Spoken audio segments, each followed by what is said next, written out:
Сайн байцгаана уу хүн үзэгчтэй. За энэ нэвтрүүлгийг энэ Парис хотод хийж байна.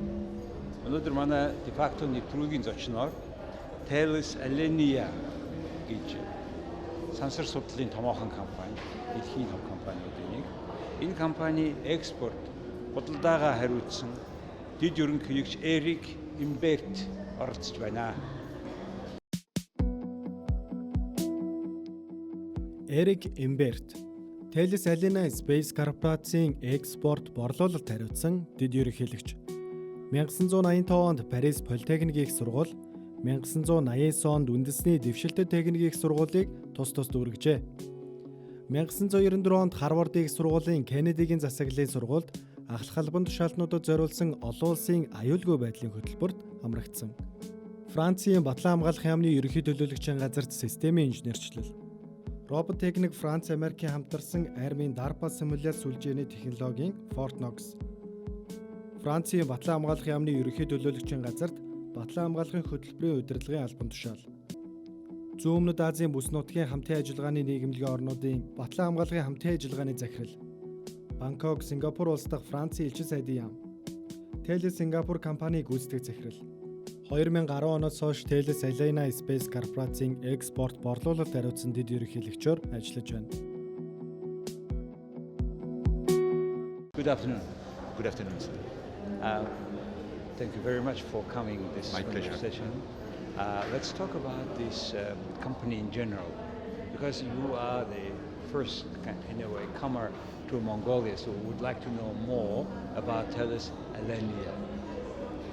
So Thales Alenia Space is the European leader in space activities. We are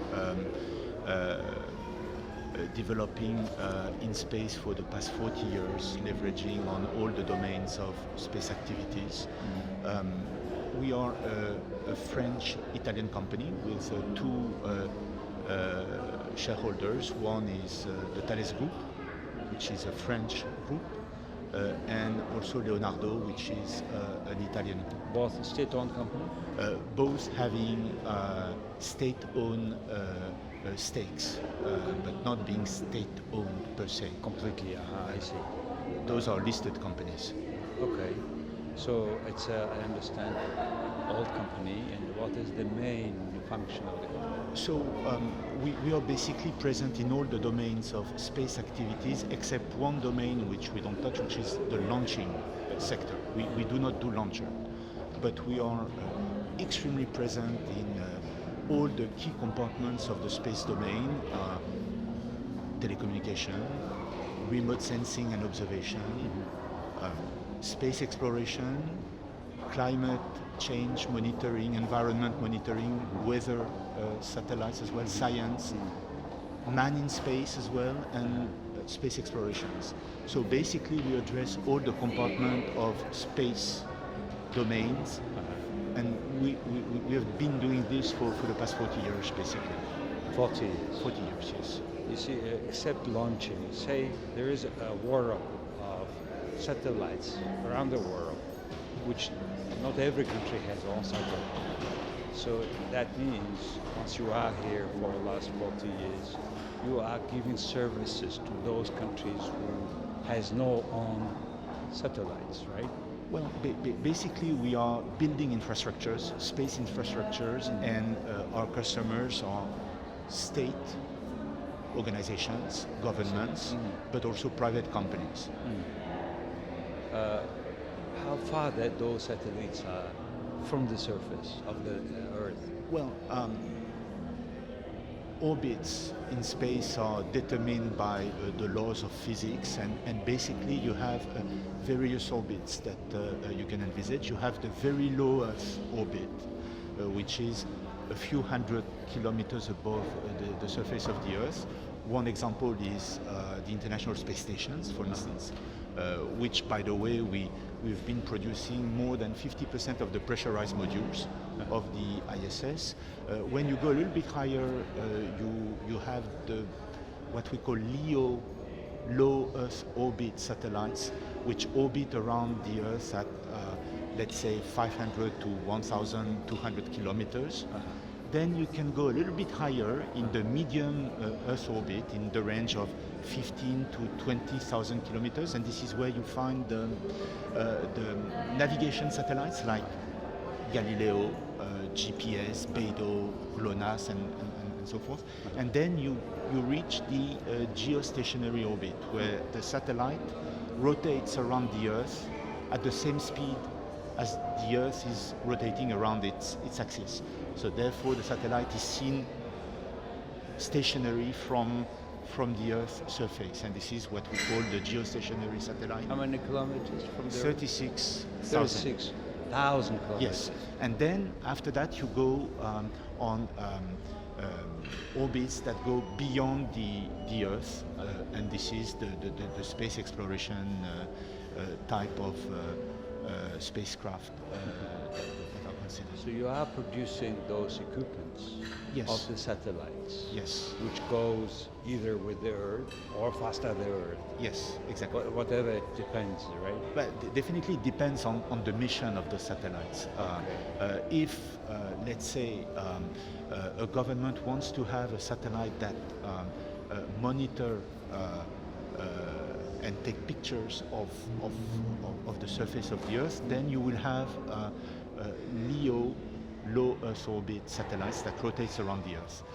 If you want to do telecommunication from a country perspective with a sovereign asset, then you will put your satellite 36,000 kilometers above the Earth, geostationary orbit. Which is moving together With the Earth. Exactly. at that country.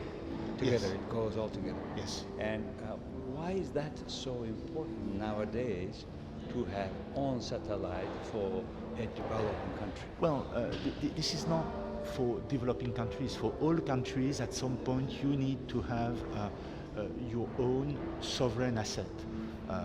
And the recent crisis around the world demonstrates that you need to control your own means of communications. Satellite communication is complementary to on-ground telecommunication, whether 5G, 4G, cellular telecommunications, or fiber networks. But at some point, you may have earthquakes, you may have unintentional or intentional breakage of those terrestrial means, and definitely satellite is the safety net of communication for a given country. Kind of alternative. It's the ultimate safety net, Safety net. if you want. And at the same time, because of the nature of the satellite, being so high above the Earth, you can immediately, with just one satellite and therefore one launch of one satellite, address in terms of coverage the whole surface of the country. And a country like Mongolia, who has not owned satellite so far, renting in a way services of a particular satellite from other countries or other companies. Both are complementary. It's not because you have your own satellite that you cannot rent services. But for instance, when it comes to deploying public policies, let's say education, e-medicine, e-government services, whatsoever, you want to, as a state, you want to be sure that those critical communications are handled by a satellite that you control from Mongolia, with gateways in Mongolia and with Mongolian operators, because at the end of the day, those are services that are meant for the people of the country, served by people from the country, with guidelines from the country. So it makes sense. At the same time, from a commercial perspective, you can complement those means, which are sovereign means, by alternative solution, by renting capacity on other satellites. There are plenty of commercial satellite available which are providing commercial services as well. So those are not one in opposition to the other one. They are really complementary. the same way space telecommunication is complementary to terrestrial communications. How your company, Talus, a company, been cooperating with developing countries like Mongolia, for example, in any case that where you can share some experiences? Well, you see, all countries around the world have plans for improving communications to better serve the people. And Mongolia have had such a plan for many years. And when it was published back a decade ago, I guess, we read that Mongolia was indeed considering a satellite communication system. So we went to Mongolia, and I have been personally visiting Mongolia on numerous occasions for the past many years. And this is the way we develop relations with all the countries around the world, because they have their own vision of deployment, of improving the digital economy, the communication for the service of the people. And this is how, from a company perspective, we do our business development activity, by being attuned to what's happening in the world, and visiting and presenting what we can offer, and developing relations. So for a country like Mongolia with huge land, few people, to bring connection to everybody all around the country is hard work and expensive work. And the cost-wise, economies, how effective is this kind of satellite communication for Mongolia, where we cannot make cable to every corner? This is the calculation, or the computation that basically every country does, and the larger the geography of the country is, the more efficient is satellite communication, because satellite has the power to address the whole territory at once. So this is a calculation that has been to be made, and what is happening in Mongolia is basically happening all around the world, and in particularly in large countries. Say we have satellite at 36,000 kilometers away, and with that satellite we can explore, as many other countries do, surface explore. Can we go deeper? Geological kind of. Well,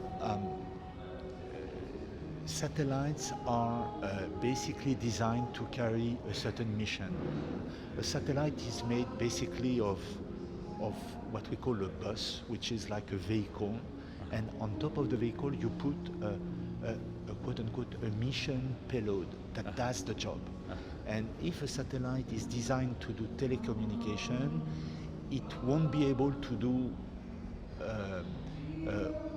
Earth observation, for instance, or the weather one Mongolia has in mind now, in cooperation with you are doing some visibility study together. It's telecommunication. What is that? Telecommunication. Telecommunication. But at some point, and there are plenty of reasons to do so, I wouldn't be surprised that, like many other countries in the region, but all around the world do, there may be an interest as well for other applications, like Earth observation. Earth observation is very important to understand the environment, to measure the impact of human life on the environment, but also to monitor. With the same with the same satellite? No, with different satellites. Okay, so, but how can we use the same satellite? We'll have one, then can we modify that satellite? No, because that's the other aspect of space. Once the satellite is launched, its almost impossible to go and change it. You can do remotely, control the satellite, maybe have some software patches whatsoever, but you don't change the mission when it's sent 36,000 kilometers above the Earth. No way to go and fix it and change it. So we need another satellite for So that. you need another satellite. See, that's it turns together with Mongolia at the Yes. same level. So, not to send another satellite. Let's say we do the second one. Can we put it nearby, or how does it work? Well, then you get into the complexities of the space domain.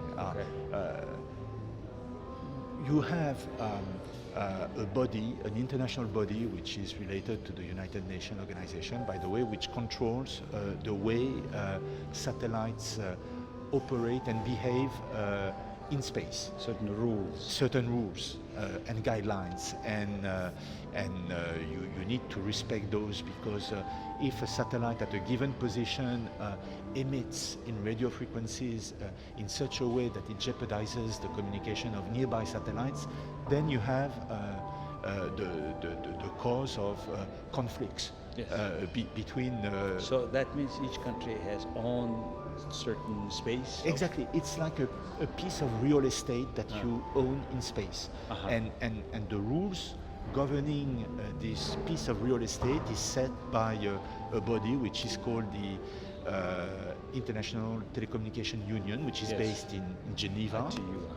ITU, exactly, and that's the way it goes. So having said that, if we don't have on space on this spectrum or on real estate, it may have nearby other satellites which will have a more chance to intervene into this exactly. spaces. Yeah. So all this is extremely precisely monitored and governed, and basically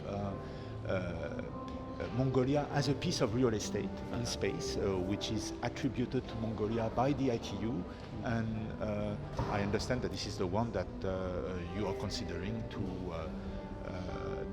put your telecommunication satellite on it, basically. So then how you can, as a large player in this space domain, as you said, can contribute towards this wish of Mongolians to have on satellite?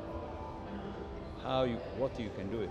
This is our day-to-day business, and we've done it with many countries, basically. Supporting what we call a new entrant nation in the field of space to follow the right path, to ensure that it has, at the end of the day, a space asset that works along the lines of the rules that are enforced in So the world we of space. need to make this facility called satellite, right? Certain equipment. And do you help us to produce that equipment, or I understand not launching, but The spacecraft, because of the nature of the object, which is sent in space for many years without being able to get intervention, like on your car, for instance, or your motorbike, or whatever. Cannot go and You to cannot go. repair it. Those systems are produced following extreme precise methodologies. So, for instance, when the satellite is being constructed, at the end of the construction process, it goes through a series of testing which are extremely demanding, extremely exacting, in order to make sure that the spacecraft, once launched and once in orbit, will resist the change of temperatures, which are dramatic in space, from minus 100 to plus 100, because the change of temperatures during the day are enormous. So we check it before. Plus minus 100. We put the satellites on on extreme a test for vibration, for instance, because I suppose that you've seen launch of satellites. It's extremely violent, it's extremely powerful, very shaking, and the satellite, which is an extremely complex and fragile object, has to withstand this launch period. So in our facilities, we have huge means of testing. You have 17 plants throughout Europe. Yes. And we put those satellites under extreme tests in order to make sure that they will withstand the launch. How big is that physically to be? Well, a satellite can be, you have small observation satellites which are a few 100 kilograms, like 200 kilograms, and you have big telecommunication satellites which are many tons. So you have a big spectrum. What does the possibly Mongolians have in mind? How big? 10, 20 tons, kilos? It will be, it should be probably a medium-sized satellite. Which is? A few tons. Few tons. Okay, few tons. And physically, how big? 1 meter, 2 meter, 5 meter? It's a couple of meters. It's at least. Yeah. The stables. Oh no. It's way bigger than this thing. Way bigger. Right. Then spread out. Then it's spread out, exactly. Wings, yes. which will those are not wings, actually. Those are solar panels, and then you have antenna deployment, of course. So this is just a few words about launching. You said you are not launching. Who is launching? I mean, who will bring that all the way to the orbit like this? Well, that would be the choice of Mongolia, of course, and I mean, in the world, who is doing that? Well, you have Europe, which is launching from Kourou in French Guiana with a company called Arianespace. You have a US company called SpaceX. You have the Indian ISRO. You have the Japanese. Who are launching as well, and you have plenty of for smaller satellites. Those are for the big satellites, but for smaller satellites you have plenty of startups which are producing smaller launchers that can send. So once you get ready the satellite itself, then we need to negotiate with all those service providers who will take it out, right? Yeah. In that sense, as your company, as a Thales Group, helping us to make that satellite, or how do you see the cooperation with Mongolia? Well, I think the beauty of space is that it's such an attraction for the youth all over the world that once you have a space program, it's important that you make the best use of the space program to take place to attract the young and the brightest student into science and technology. Yes. And this is a magnet. So definitely, when you have a space program, you should use it to bring on board young engineers, to train them into space technologies or space-related technologies. And usually this is very successful. And we are very keen, and we do it with. We've done it with a number of countries. Bring those young and bright engineers into a training program to make sure that there are a transfer of competences, a transfer of knowledge, so that down the road the country who is our customer begin to become more and more self-standing and autonomous in those technologies. So this is something that definitely needs to be considered. Yeah, and this is not only making the satellite due to the parameter we want, but also to have a human resources, exactly, to have this training, etc. So you consider all these aspects. Well, usually with Mongolia, we usually this is something which is requested by our customers. They want to make the best use of this to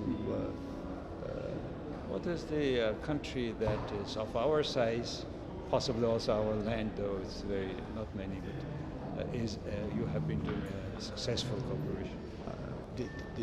I think there is not a single continent where we don't have this kind of relations. All right, so you have a great experiences. Yeah. Well, that was extremely important and interesting to talk about this future thing for us, and very happy to know more about what you do and your perspective about possibly satellite communication of Mongolia. Thank you very much. Thank you very much. It was an honor to be with you. Thank you. Thank you very much.